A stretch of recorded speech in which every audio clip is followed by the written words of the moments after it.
Les doy la bienvenida una vez más al canal y vamos a continuar con el tema de mercancías en consignación con la práctica 2, en donde estamos realizando los registros de una persona física.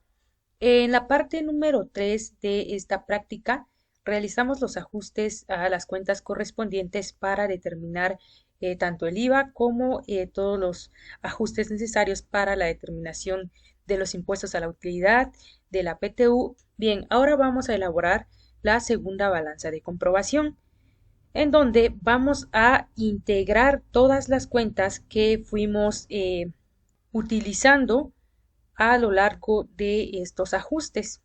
Esta segunda balanza nos va a permitir comprobar que todos los ajustes y que nuestro libro diario, porque en el libro diario también fuimos registrando cada uno de esos ajustes y determinamos al final las sumas iguales. Entonces, esta balanza nos va a permitir precisamente comprobar que estas sumas iguales pues realmente nos cuadran y que son iguales a los movimientos y los saldos que tenemos en cada una de las cuentas T.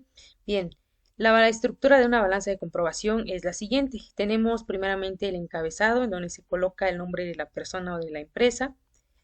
Para nuestro caso es una persona física. Colocamos también el nombre del documento que estamos elaborando, que es una balanza de comprobación. Posteriormente, el periodo que comprende esta balanza para nuestro ejercicio es del 1 al 31 de marzo de 2023 y finalmente indicamos que las cifras están expresadas en pesos. Tenemos las siguientes columnas. En la primera columna colocamos todas las cuentas siguiendo un orden. Primero van las cuentas de activo, clasificadas en activo circulante y posteriormente activo no circulante. Después vienen los pasivos. Primero colocamos a los pasivos de corto plazo, después a los de largo plazo. Posteriormente vienen las cuentas de capital contable, que para nuestro caso, como es una persona física, entonces estamos hablando del patrimonio contable. El patrimonio contable no tiene en sí una clasificación como sí lo tiene el capital contable, sin embargo, respetamos un orden parecido. Posteriormente vienen las cuentas de resultados, que son aquellos que pues forman parte del estado de resultados y nos van a permitir su posterior elaboración. Después tenemos las siguientes dos columnas que pertenecen al movimiento. La primera corresponde al movimiento deudor y la segunda al movimiento acreedor, y las últimas dos columnas pertenecen al saldo. También primero tenemos el saldo deudor y después al saldo acreedor, y esto va a variar dependiendo de la naturaleza de cada cuenta. Entonces vamos a iniciar con las cuentas de activo circulante. Dentro de las cuentas de activo circulante tenemos primero a bancos, registramos el movimiento deudor, que es el que se encuentra en el lado del debe, de 96.028. Posteriormente colocamos el movimiento acreedor, que se encuentra en la columna del haber, de 319.000, y finalmente determinamos el saldo. Para la determinación del saldo, en este caso como bancos es de naturaleza deudora, nos va a dar un saldo deudor y lo vamos a determinar a través de una resta entre ambos movimientos. Y como podemos ver, nos da un saldo deudor de 656.348, que es exactamente el mismo valor que determinamos en la cuenta T. Otra de las cuentas que pertenecen a los activos circulantes es la de clientes. Colocamos a los clientes, registramos de igual manera el movimiento deudor, el movimiento acreedor y nuevamente determinamos el saldo como una resta entre ambos y nos da un saldo de 268.540, que es el mismo que determinamos previamente. Otra de las cuentas que pertenece al activo circulante es el IVA acreditable, que lo tenemos aquí. Registramos movimiento deudor, movimiento acreedor, y como podemos ver esta cuenta ya está saldada, entonces en el saldo vamos a tener un valor de 0. Después colocamos al IVA pendiente de acreditar, registramos movimientos y después determinamos el saldo. La siguiente cuenta que pertenece al activo circulante es la de comisionista. Hacemos lo mismo con cada una de las cuentas. Registramos los movimientos y determinamos el saldo, comprobando que es el mismo que tenemos en el esquema de mayor. Seguido de la cuenta de comisionista viene la de clientes del comisionista, que estas se utiliza precisamente para registrar operaciones derivadas de la consignación de mercancías. Y esta cuenta va seguida de comisionista. Bien, luego tenemos a la cuenta de almacén. Repetimos el mismo procedimiento. Determinamos saldo. Inmediatamente después de la cuenta de almacén viene la otra que también se utiliza para la consignación de mercancías y es la de mercancías en consignación. Al igual, registramos movimiento deudor, movimiento acreedor y determinamos el saldo. Todas estas cuentas pertenecen al activo circulante. Luego vienen las de activo no circulante. Si aún no saben cuál es cada uno de ellos o en qué consiste esta clasificación, ya tenemos videos en el canal en donde hablamos precisamente de la clasificación de los activos, así como también de los pasivos y del capital para que vayan a verlos. Bien, entonces la cuenta que pertenece al activo no circulante, tenemos primero al equipo de reparto. Registramos movimiento deudor y en este caso el saldo pasa a ser el mismo porque no tenemos movimiento acreedor. Las cuentas de activos no circulantes, en este caso como equipo de reparto, no puede tener un registro en el lado derecho. ¿Por qué? Porque precisamente la depreciación de estos activos se realizan en cuentas complementarias y esas cuentas complementarias también forman parte del activo no circulante y una de ellas la tenemos aquí, que es depreciación acumulada de equipo de reparto. Va inmediatamente después de la cuenta principal y únicamente va a tener registros en el lado derecho. En este caso tiene el movimiento acreedor y al ser una cuenta de naturaleza acreedora, su saldo no va a ser deudor, sino va a ser acreedor. Estas son las únicas dos cuentas que pertenecen a los activos no circulantes, no tenemos ninguna otra. Ahora vamos a pasar con los pasivos. Todas las cuentas de pasivo que tenemos en nuestro ejercicio pertenecen al corto plazo.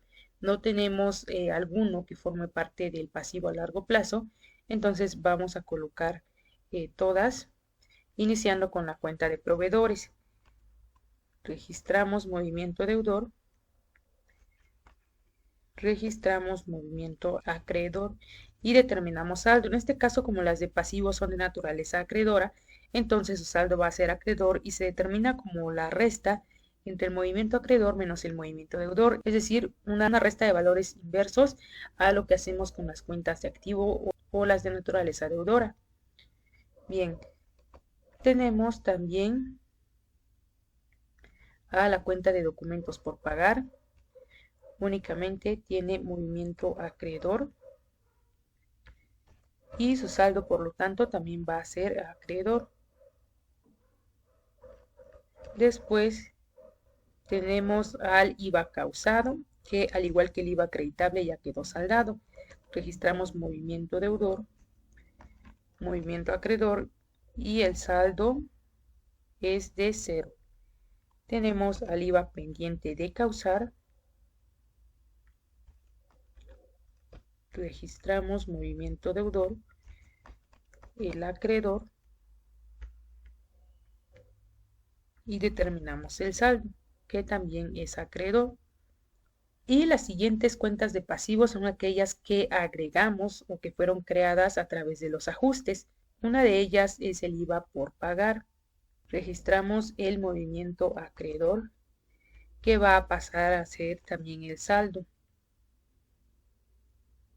La otra cuenta de pasivo que agregamos es la del impuesto sobre la renta por pagar, ISR por sus siglas. Registramos el movimiento acreedor, el saldo es el mismo. Y la última cuenta de pasivo agregada es la de PTU por pagar. Bien, ya acabamos con las cuentas de pasivo. Ahora vamos con las cuentas de patrimonio contable. Tenemos a la utilidad neta del ejercicio, que es la que se agregó a través de estos ajustes. Registramos el movimiento acreedor. Las cuentas de patrimonio contable, al igual que las de pasivo, también son de naturaleza acreedora, entonces su saldo va a ser acreedor. También tenemos a la cuenta de pérdidas acumuladas, que también se creó a través de los ajustes, pero esta cuenta de pérdidas es de naturaleza deudora, es una excepción. Entonces el movimiento es deudor y por lo tanto el saldo va a ser deudor. Otra de las cuentas que pertenece al patrimonio contable es la de pérdida neta del ejercicio y que ya quedó saldada. Registramos movimiento deudor y registramos movimiento acreedor. Al determinar su saldo nos va a dar un valor de 0. Es una cuenta de naturaleza deudora. Todo aquello que sea pérdida es de naturaleza deudora. Y la última cuenta que pertenece al patrimonio contable, pues es la de patrimonio contable. Entonces vamos a meterla antes de la utilidad neta del ejercicio. Es una cuenta de naturaleza acreedora. Registramos el movimiento acreedor que va a pasar a ser también el saldo de 800,000. Listo, ya estas son todas las cuentas que pertenecen al patrimonio contable. Ahora vamos con las cuentas de resultados. Vamos a iniciar con las ventas. Quedó saldada a través de los ajustes. Registramos movimiento deudor, movimiento acreedor y determinamos el saldo que nos va a dar 0. Después de la cuenta de ventas viene la de costo y venta de mercancías en consignación. Y al igual que la anterior ya está saldada. Después vamos a colocar la de costo de ventas. Registramos ambos movimientos y esta cuenta es de naturaleza deudora, entonces el saldo va a ser deudor. Después vienen las cuentas que pertenecen a los gastos. No tenemos gastos de venta ni gastos de administración.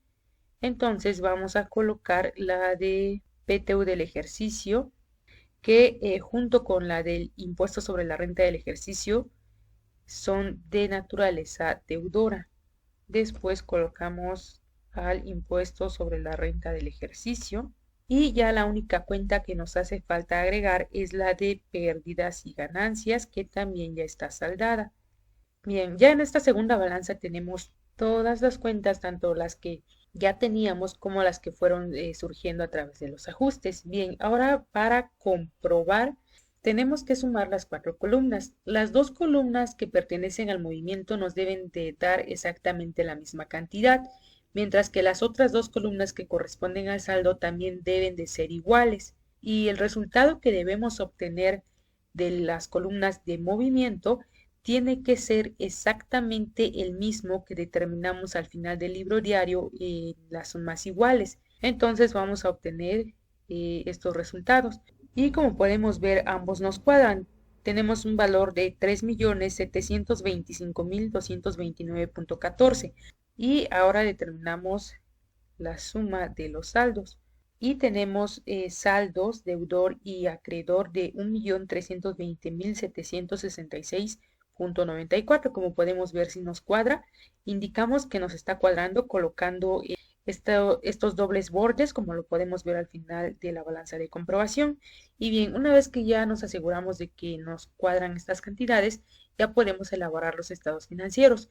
Pero recuerden que para los ejercicios o las prácticas de mercancías en consignación no podemos elaborar directamente el estado de resultados.